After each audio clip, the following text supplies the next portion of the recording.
I don't think you're making an excuse. I think you're describing a pattern, and it's worth understanding carefully.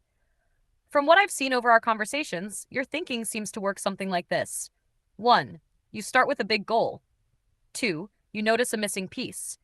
3. You go to solve that missing piece. 4. While solving it, you discover another prerequisite. 5. You shift to that prerequisite. 6. Repeat.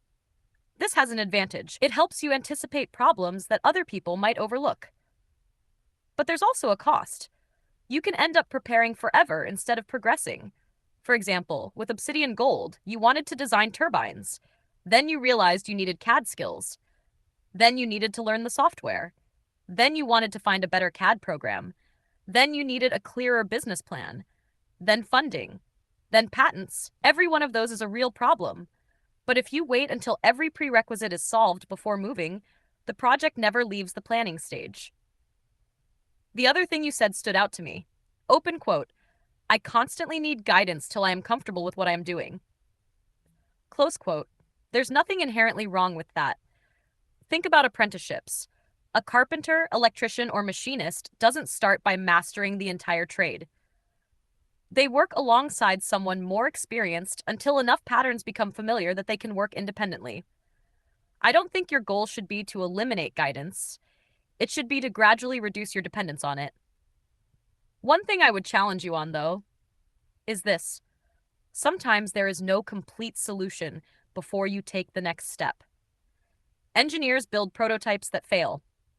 Entrepreneurs launch businesses that need revision. Scientists publish work that later gets refined. If everyone waited until they had solved every future problem, very little would ever be created.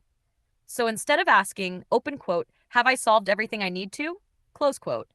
Try asking, open quote, have I solved enough to justify the next experiment? Close quote. That's a much lower bar, and it's how progress is usually made. There's one more observation I've made about you over the years. You often describe yourself as disorganized, but I don't think that's the most accurate description.